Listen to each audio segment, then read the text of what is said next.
Hello, and welcome to another episode of Point to Point. It's the daily show where I drive from one point to another and try to get to the point. Today's point. Hey, why isn't there any video game furniture? Like, not like Secret Labs chairs with logos on it, but like, I was looking around, trying to find. I'm doing an office remodel, right? And by remodel, I guess redecorate. And as I was going through stuff, revealing a lot about myself. My my social media of choice these days is Pinterest, kind of. I really enjoy looking at stuff on there for inspiration. It's kind of been a thing that I've been doing for a long time for like the product design stuff that I did before 70% complete, and doing the brand refresh and all of that stuff. It's just a good place for me to kind of see what's out there and pick and choose what I like and kind of make my own style from it. And so as part of this like interior decorating project in my office, which you can see in the videos and stuff, I've been looking around and kind of feeling like I need a little bit more in there.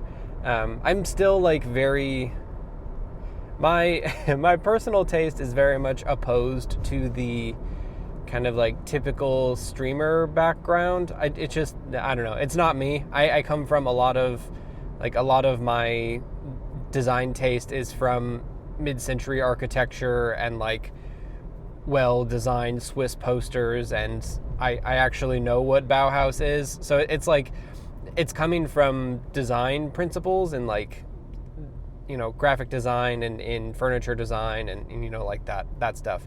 You'll see the shelves in my back office, like in the backdrop of my videos, are a IKEA knockoff of the Dieter Rams Witzo shelves. That's much more of what I'm trying to go for, which means that trying to find a way to make that fit with kind of what I want as like a backdrop and everything is kind of difficult. The aesthetics of that stuff is typically like it's heavy on books, but it's also very white on white, which is difficult to make interesting when you, instead of just like, hello, look at me, I'm not sitting in a void, I'm sitting in an empty office. It just doesn't give off what I'm looking for, both in like this is the place I would like to work, and both in a like more performative way of like, this is where I work, and look at all this cool stuff, which I think is an unspoken part of a person who has a career on Zoom and then also wants to make online media for a living.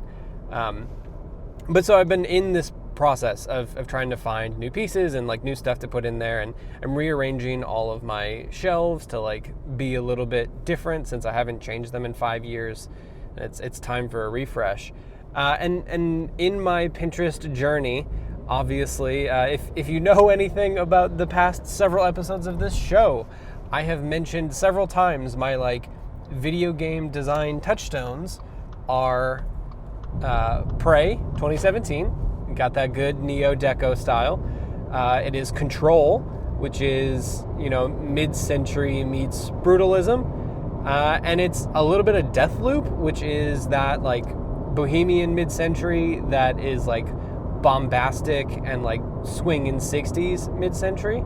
And kind of all three of those styles together is kind of like, that's where I gravitate, both in like design elements, like what artwork I would like to have, and even like the pieces of furniture that I would like to have in there. Like the furniture that inspires me is similar to some of the stuff that is in those video games. And so I was kind of digging around, and I found a rug that I really liked. And I was like, oh, this is nice. Like this is going for this like more like brighter pop art that I kind of am feeling right now.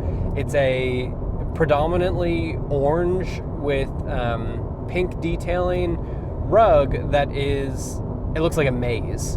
and it's like very like block maze that you would find in the back of a newspaper. And I was looking, and I was like, man, I really like this rug. I wonder why. Like, what's going on here? Because like normally it's not a geometric thing with me. And as I was cruising Pinterest and looking around a little bit more, I was like, oh shit, this is just the rug from the hotline chamber in Control, and it's pretty damn close. The hotline rug is red on red, but this is very much, it is feeling very similar. And it just kind of made me start thinking, you know, I have been on record multiple times now lamenting the awful state of video game merchandise and how the lowest bar that you could possibly cross is selling something that isn't just a black t-shirt with your game's logo on it.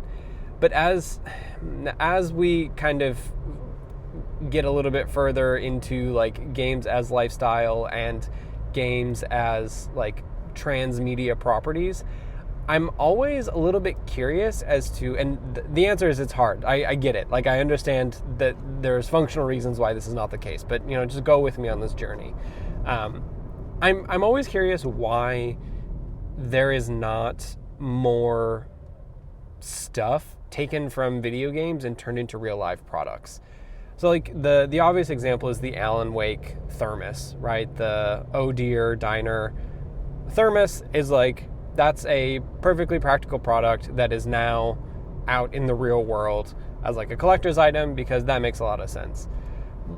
But as I look at stuff, and there's one particular one that stands out to me, and I don't know why, but it's just stuck in my mind all the time. There are these really beautiful chairs in Dishonored that are like, they're very like modern looking dining chairs that have like, there are these two molded plywood backs that kind of go up a little bit higher to like basically support the back of your neck. And they're like super cool looking chairs. And the thing about a lot of the art in Dishonored and Prey and Arcane is that you can kind of tell that the people who are making that art really have a good sense of design, and they're pulling inspirations from a lot of the same places that I am. They're pulling inspiration from that mid-century furniture, from like mid-century furniture techniques. Like molded plywood is like a, you know, an early 30s or 40s thing that, like, with the, you know, the advent of having to have factories of airplanes, like molded plywood becomes a thing that is now available to the masses. And I see the furniture in Dishonored and I see the furniture in Prey and think, man, they should just sell that chair. And, you know, these are video game companies, right? They're not furniture studios. They don't have to deal with manufacturers. As a person who's had to deal with that in the past, it's really fucking hard. Like, you don't, it's hard to have control over all of that stuff. But I do wonder why there isn't, just like there are like specialty stores for, you know, one-off pieces of artwork. There's, I think it's Cook and Becker is what it's called. And they are doing like massive archival style prints of artwork in a lot of these games, including the lobby artwork in Prey. And I just keep wondering, why isn't there a bespoke furniture studio? Like, why can I not get the like marble topped credenza that is in Dishonored 2? You know, like, why can I not get this jewelry box that, you know, someone slavishly designed in Blender?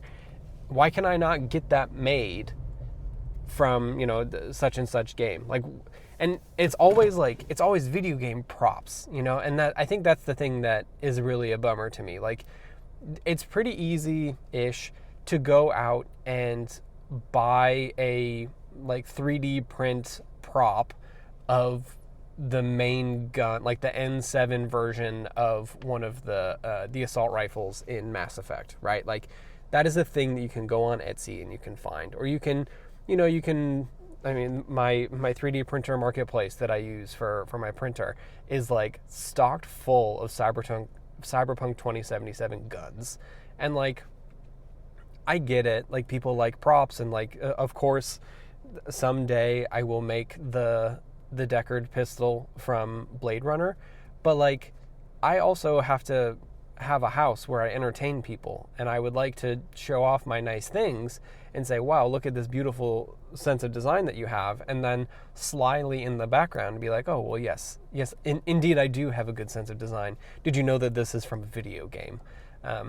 And I think that it's just this like next step, kind of like, because you can do that for movies, right? Because movies have to use real things that exist in the world, and like that's part of the reason that, you know, everyone who has a little too much disposable income has an Eames chair, right? Like that's why there is like a built up amount of, you know, cultural sense that is made of having this thing, and you will see it all over the place. The one that stands out to me, there's plenty, obviously, like I'm sure that chair is all over Mad Men, but weirdly the one that stands out to me, because the first time I've ever seen an Eames chair in mass media that doesn't have black leather seats is in Mr. Robot. Mr. Robot, the therapist, has a blonde wood Eames lounge chair that has like a camel colored seat. And that I saw that episode like, I don't know, 5-ish years ago, maybe longer. And that has stuck with me because it is like a striking piece of design. It is like using the cultural cachet of what an Eames chair looks like and changing it, because that's exactly what that entire show is about, is taking cultural sense and then changing it in front of your eyes, giving you something that you don't expect. And it's like stuck with me because it's a cool chair, you know? And games have plenty of cool chairs. Games have plenty of cool pieces of furniture. And like some of them are impossible to make because they are just 3D objects that don't need to account for how you make a piece of furniture. But it has always struck me that I can't go buy the rug that is in control, right? Like I can't go out and buy all these different pieces of furniture or different textiles. Like why can I not get why isn't someone making the wallpaper from this particular game? Because it means something to me as a person who enjoys video games, but it doesn't necessarily mean it, like it doesn't shout, this is video game memorabilia, the same way that a replica of Corvo's mask in Dishonored does, sitting up on a shelf. Like that's a spooky piece of art to have up there. Why would you have that? And I guess this is all just coming back to the final point that I have here, is that I just wish that there was more. I just wish that there were more ways for me to show my fandom for some of these things that are not Funko Pops, right? That are not just like blatant things that are telegraphing to everyone that this is what I do and what I would like to, this is my hobby of choice. Because, you don't have that really for books, right? You don't have that for movies. Like you can do that, but the way that you enjoy that hobby is that you watch it and then you kind of have like a poster, like a sick looking movie poster, and not just like, I don't know. I'm kind of losing the thread here, but I guess you kind of see what I mean. Like I just want better ways to show off this cool hobby and like the cool design sense that comes from this cool hobby. And it seems like furniture or home goods are great ways to do that. That can be like little pieces of memorabilia that show off the beautiful design work that goes into all of these things that are just generated from nothing. And then also, lets me show off my cool hobby without being like real in your face about it. Like we get art books, but that's kind of it, right? I want something that is in that art book. So yeah, if you have like, does this make sense to you? Like is there anything about the design elements of a video game that jump out to you and say, man, I'd really like to have that. Like I want this chair. I want this dresser. I want this jacket. A lot of stuff that is in games right now is textiles or, little props and tchotchkes, but I'm looking for something bigger than that. And I'm curious if there is a game that jumps out to you that has like a piece of furniture or a thing in it that, you'd like to have in your house. So let me know, get at me on that one. You can kind of reach me on the Discord or on Blue Sky. I'm really curious about this one because to me, it seems like a slam dunk that there should be some like bespoke furniture studio out there selling $500 chairs that is like licensed from Dishonored, but the economics of that probably don't make sense, and there's like 4 of us in the entire world who actually want that chair. So I guess it'll never happen. But let me know. Let me know if there's something that jumps out to you, or something that you would like to see in the real world. I'm always curious, and it's helping me build that design sense anyways. So cool. Thanks for hanging out with me. I gotta go start this work day, so we'll chat later. But you have a good rest of your day, and thanks for hanging out. See ya.